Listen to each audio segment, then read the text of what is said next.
A very good evening to you, ladies and gentlemen. We can do better. A very good evening to you, ladies and gentlemen. Oh, wow. It's an absolute joy, honor, and pleasure to be here this evening. Let me kick this evening off with a favorite story of mine. There was a little boy about 6 years old who came to a balloon seller who was selling balloons on the street. And he asked the balloon seller, "Uncle, will this red balloon go up in the air?" The balloon seller said, "Of course, it will." He said, "And the blue one?" 100% it will. "The pink one?" "Most certainly it will." And you know how kids can be. They can ask funny questions, and I give funny answers as well.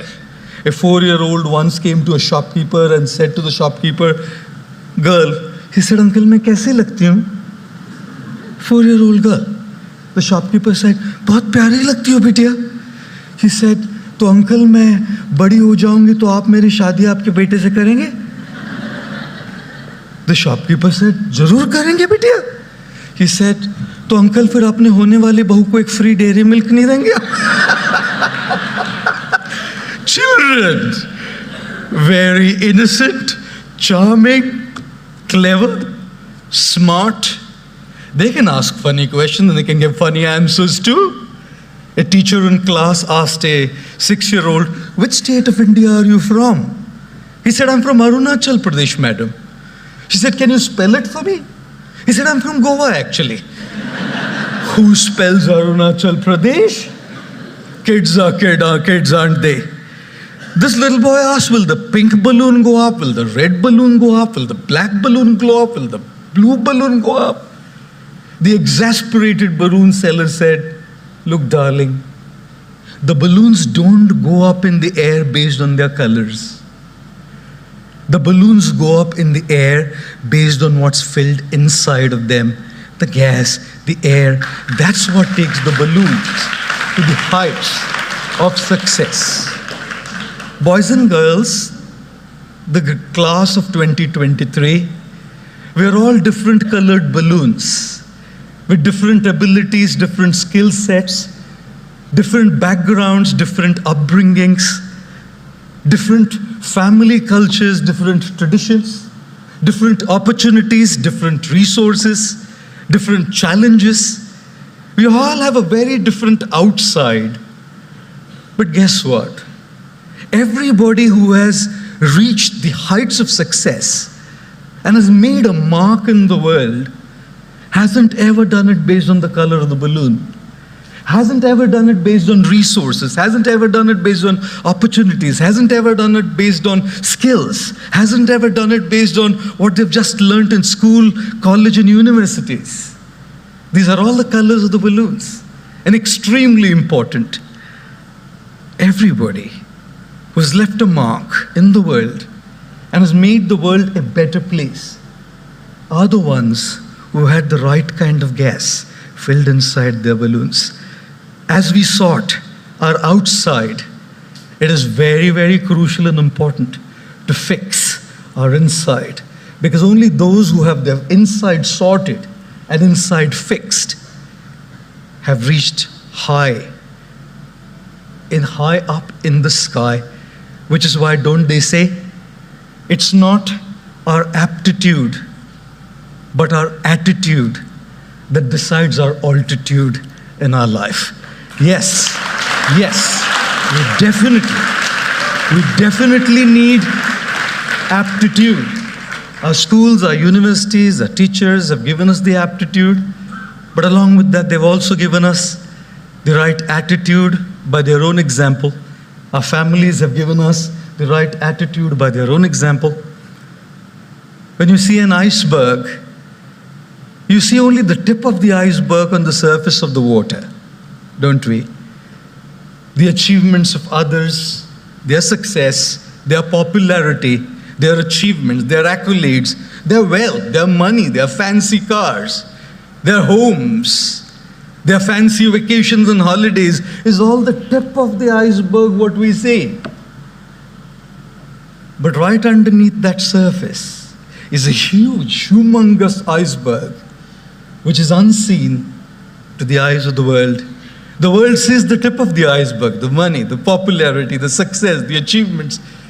What we do fail to see is the huge iceberg underneath the surface of the water, the failures, the patience, the determination, the grit, the courage, the troubles, the struggles, the resilience, the tenacity. All of these is what makes that little tip sustainable and seen to the world as you are now going to embark on your new journey. And as you work on achieving that tip of the iceberg, my prayer today is that may you never forget the unseen. Take inspiration from your heroes, from your role models, from your families, from your teachers, and learn. As a humongous iceberg underneath that surface of the water that's responsible for the tip of the iceberg to remain there. Remember always, it takes a lot of sleepless nights to become an overnight success. And therefore, here's the first principle that I want to share with all of you today. If you want to get the seen, focus and work on the unseen.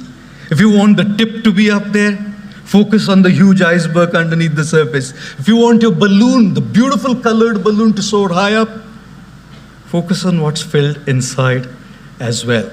How many of you love going on a holiday? All of us? How many of you love traveling? Oh, okay, I must put my hand down.